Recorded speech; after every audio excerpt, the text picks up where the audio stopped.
Welcome back to Current Campus Context, brought to you by Student Affairs Now, the online learning community for thousands of us who work in, alongside, and adjacent to higher education and student affairs. I'm your host, Heather Shea, and this episode was recorded at 5:11 p.m. Eastern Time on Thursday, March 13th. As always, things might have changed by the time you listen. As I shared last week, this limited series is all about making sense of the moment we're in. Higher ed is facing rapid changes, and each week we will bring in two experts to help us break down what's happening, why it matters, and what we can do within our spheres of influence. Our goal, to provide not just news, but context, perspective, and strategies for action. I also want to mention we have a rotating group of 5 experts contributing to this series. So you'll see some familiar faces over the next several weeks, and you can learn more about all of our correspondents on our website, studentaffairsnow.com. I'm excited today to introduce our 2 correspondents who will help us unpack the latest developments. First, Dr. Felecia Commodore, an expert in leadership, governance, and administrative practices in higher education, with a focus on HBCUs, MSIs, and Black women in leadership. She is an associate professor in educational policy, organization, and leadership at the University of Illinois, Urbana-Champaign. Welcome, Felecia. Thank you. Excited to be here, talking through this time to be alive. So. A lot. It's a time. And joining us again this week, thanks so much for coming back, Dr. Brendan Cantwell. Brendan is an expert in higher education policy, governance, and political economy of higher ed. He is a professor of higher adult and lifelong education at Michigan State University. Thanks for coming back and joining us for another episode, Brendan. Hey, great to be here. It feels like a year in between the week. Right. Yeah, this week a lot of things have happened. So I'm going to give a quick synopsis of 3 things that have kind of risen to the top of my list, and then we're going to unpack and discuss. So first of all, last week we reported on Linda McMahon issuing a statement about the final mission.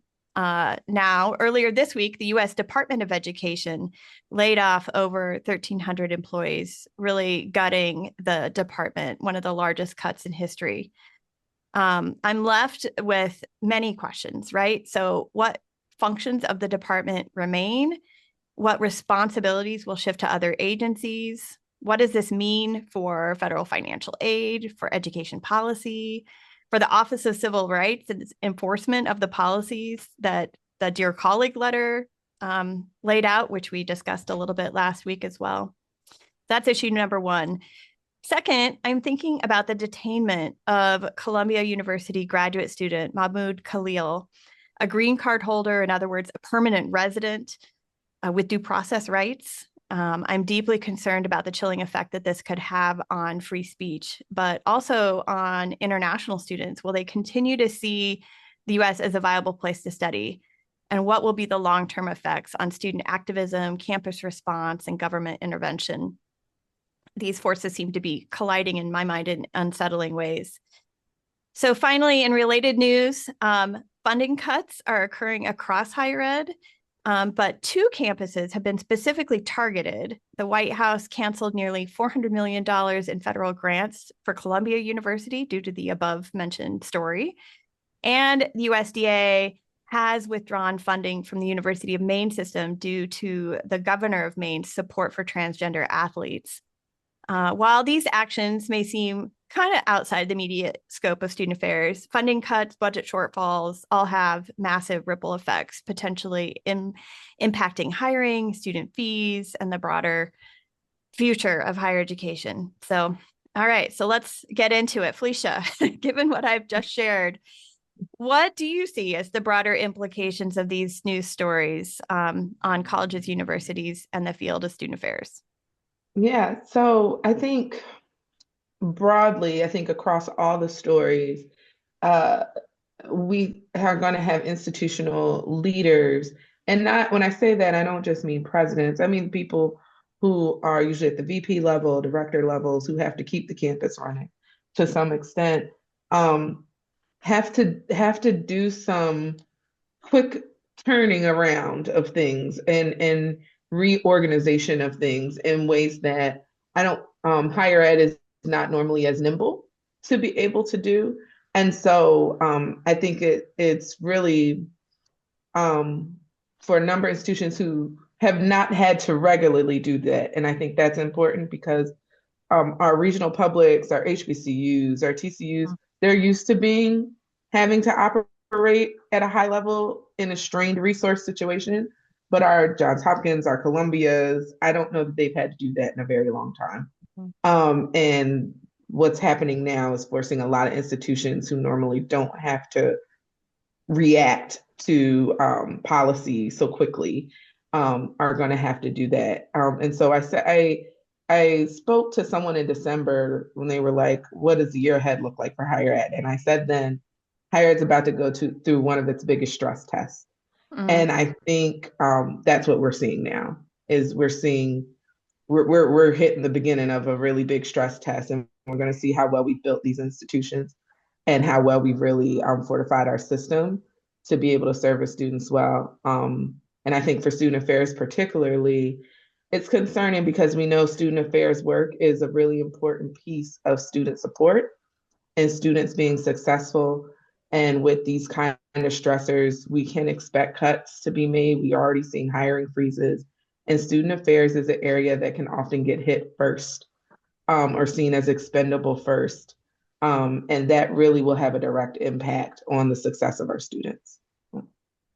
thank you. Brendan, what would you add, or what story you want to dig into? Well, I'll highlight, I'll just reiterate that I think Felicia's attention to the rippling effects of the financial strain is going to be very important, and agree that institutions that have not really faced any financial difficulties now are faced with big challenges. And uh, that's going to create a lot of fear in the whole sector. Because when you see a very rich, a very well-established institution act that way, then you might think, gosh, I really need to check my budget. Maybe I ought to be clamping down as well. But what I see across these three stories are examples of dismantling the administrative state. And that is something that the Trump administration, that Trump supporters have talked about as being a big goal for, since his first presidential run. And now we're seeing it realized. So dismantling the Department of Education, firing half the staff, uh, ending some programs, getting rid of civil rights offices, some of the regional offices, having or more the staff in financial aid support, really hitting the capacity for the department to collect data and to do research. And that means that campuses are going to have students who won't be able to get answers about their aid. Mhm. It means that their aid may be interrupted. It means that, so in the short run, campuses and those who are supporting students, particularly students who rely on federal financial aid, are really going to have to build strategies, and in a sense, rebuild the administrative state inside the university at a time Mm-hmm. when they don't have any resources. And Mm-hmm. so it's going to be very, very challenging. And there are also long-term effects. So if we think about making it much harder to collect high-quality data about higher education, evaluating our programs, tracking how we're doing in terms of supporting students, graduation rates, persistence, disaggregating that by groups of students, by race and other characteristics that we know are important for the way that students experience higher education is going to be it's going to be more difficult. These data are going to be less reliable. And so it's going to be harder for people who support students to do long-term planning. And then the second thing beyond dismantling the administrative state is this kind of targeted harassment of individuals and institutions. Mhm. And even if you're not thinking about USDA funding on your campus, maybe there's not much on your campus, or maybe that has nothing to do with your job and you've never thought about it before in your life. Maybe you are thinking about supporting queer students. And Mhm. all of a sudden, the framework that your leadership, that your senior administration, the legal framework that your general counsel is thinking about in terms of how you support trans and queer students has changed because there's this tangible thing. This could happen to us and it would be devastating. So I just think that it makes it so much harder for people to do the job of supporting students. Yeah. And that's really worrying. Yeah. And can I jump in and Yeah. just Yeah. add a couple of things there, Heather? Because I think Brendan brings up a really good point about the targeting of institutions. Mhm. And I've been really thinking about this all as someone who has done HBCU scholarship and the way that HBCUs have been targeted for years, Mhm. decades, even through discriminatory funding practices, through kinds of weaponizing of data and things of that nature. And I've been thinking about we've been kind of in this community talking about it for decades, and now everyone else gets to join in, right? And like what it feels like to have to navigate that. And so to some extent, I think we have some models Mhm. out there if we are to look closely at history of how can you navigate these moments. And so I think that's something to think about. And then the second thing I wanted to lift up because we've been thinking about Department of Ed, and a lot of the conversation I've seen has really been around the financial aid piece and the shrinking of the staff and how that's going to cause a lot of challenges for students. But I think I wanted to highlight kind of two things we really, I think, need to pay attention to. One is the Office of Civil Rights, and Mhm. not just in because I've seen conversation around Title IX and kind of those things, but also thinking about that part of the Office of Civil Rights role was also ensuring that the Fortis decisions were upheld in states, and Mhm. that de jure segregation was not upheld by states because that's part of how it came to be, is that we had to force states to desegregate Mhm. education. And so OCR played a really big role in that for HBCUs and K through 12 level. And that office has shrank significantly, and there's been conversation even moving into the Justice Department. Mhm. And so what does that mean in states that we already know have are hostile towards institutions that service a large number of racially marginalized identities on Mhm. their campuses? Um, if OCR is shrunk and cannot operate at its full capacity to ensure that that de jure segregation is not held up and that Fortis decision isn't respected, what does that open the door for states to do? And I think that's something we really need to think about. And then second is that the Department of Ed also is the one who tells us which accrediting agencies are legit or not.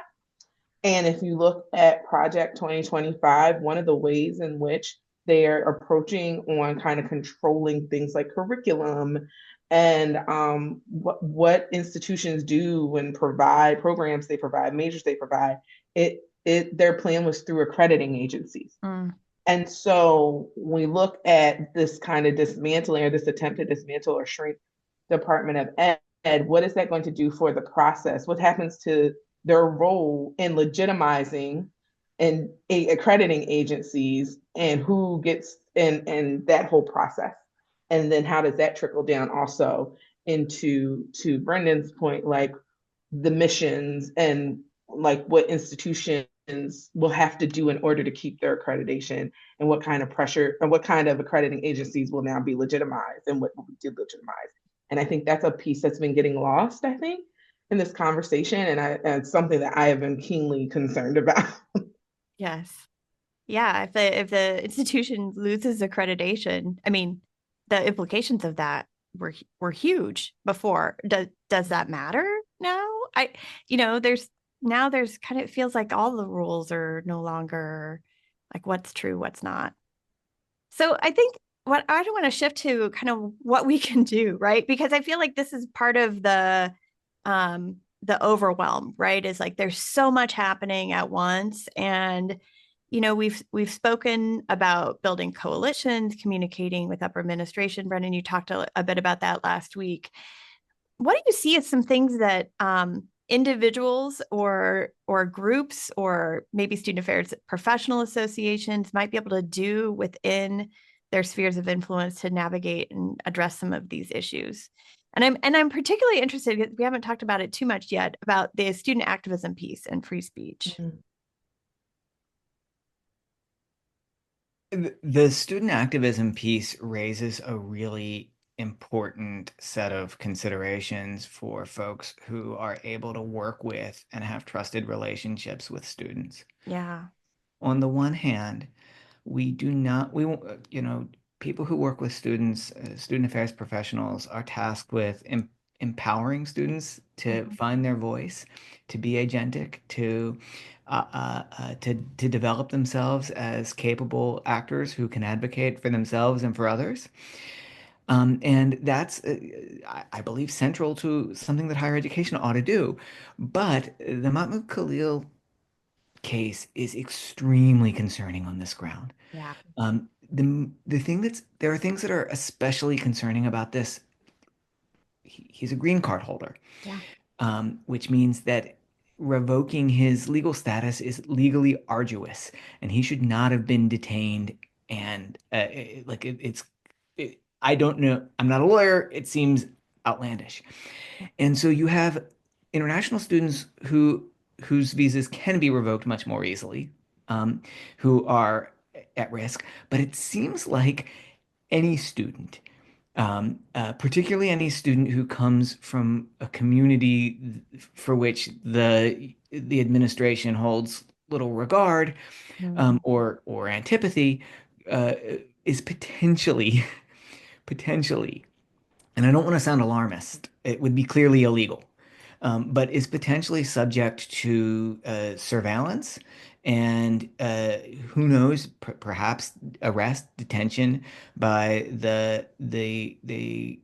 by the federal government. So I think trying to find that balance of providing students with real information about how to protect themselves and what their rights are and what the real risks are without being alarmist and without crushing speech is Mhm. really hard. So you asked what to do, and I don't know what to do, but one thing to do is to really think about how to communicate with students on those grounds.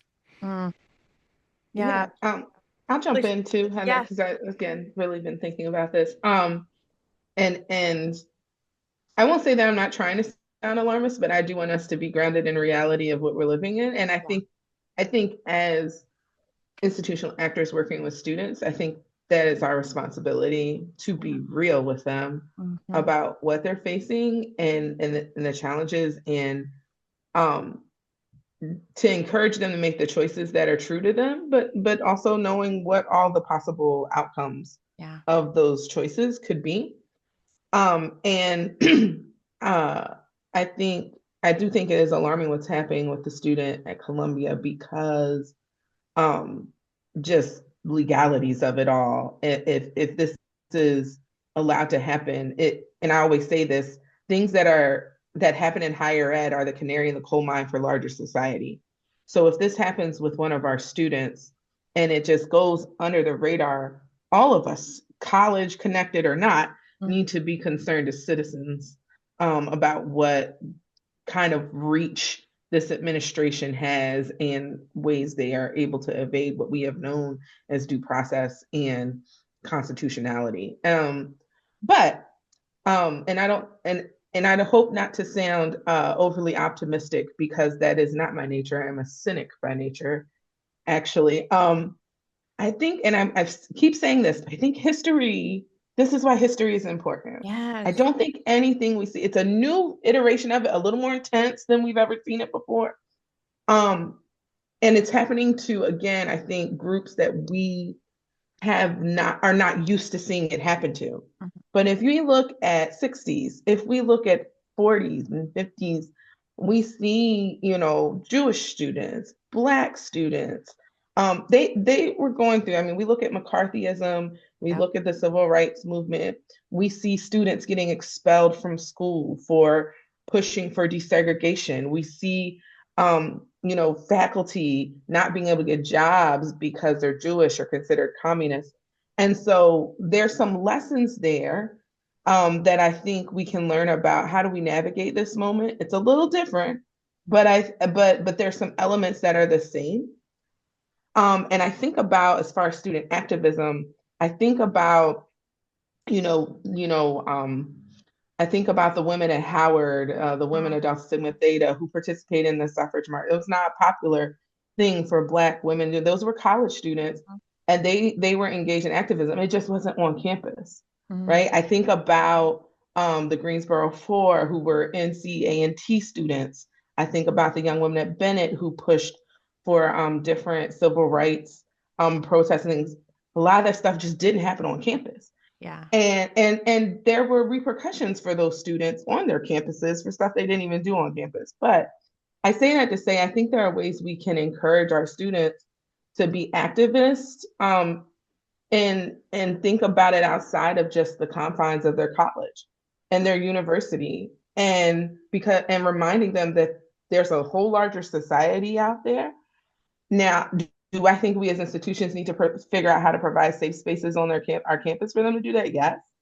But I think as we see chilling effects happening, to just remind and encourage our students and our faculty and folks that a lot of the movements we saw students that turn into bigger societal movements were headed by students, were spearheaded by students, and they did not happen on campuses. Yep.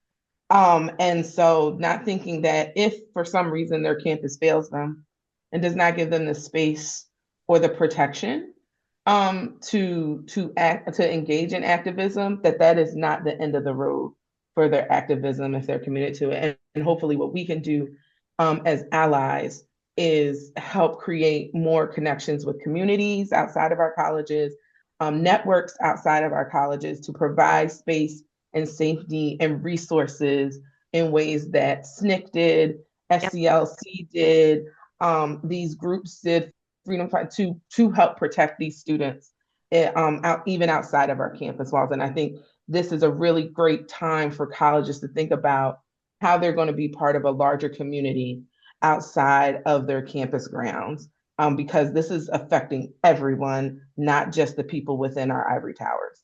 Correct. Yeah, absolutely. Yeah, I think that history piece is going to be a really vital and important reminder for everyone, right? And we live in this current moment, but for folks who have been in these experiences before, what is the, and who are now here in this moment, right? Like there's lessons to be learned and wisdom to be shared. So we are, of course, always running out of time on this episode. We try to keep them short. So I want to move towards kind of final thoughts. What's on the horizon? What's keeping you up at night? And then what's bringing you joy in your life? I know, trying to find those pockets myself. And Brendan, I'm going to start with you this week. I've got to come up with joy 2 weeks in a row. This is unfair. Having the chance to chat with Felecia and with you and other great colleagues is what brings me joy and brings me a lot of hope. And so I'm really trying to make as many connections and have conversations with smart and good people. Looking out on the horizon, I would look to see if there is more of these blanket freezes. The Department of Education released a list of 60 institutions that were under investigation for anti-Semitism, while they're also firing all the investigators. I don't know. And we'll see if any one of those institutions experiences one of these blanket bans, funding bans. That's definitely something to watch for the news for next week. Yeah. Or the future. Yeah. Felecia, what about you? What's on the horizon? What's keeping you up? What's joy? Okay. I'll start with joy. I think what is giving me joy, similar to what Brendan shared, is just community. I have experienced more authentic, genuine community building in the last few months than I think I have seen in our field and outside of our field in a very long time.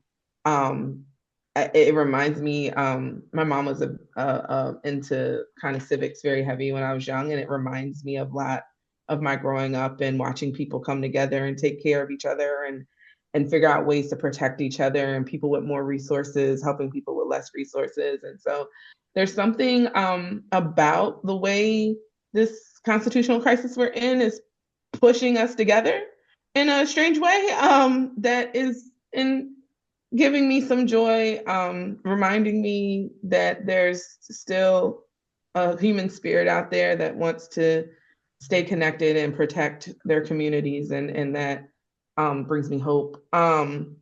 As far as what's on the horizon, I think we just keep watching. I also, this is probably going to sound a little weird. I'm excited to see all the scholars we usually don't talk to are now going to be really being able to share, our higher ed law scholars, our governance folks, our org folks. I mean, this is we've been training for this for a very long time in a weird way. And so I think we're about to learn a lot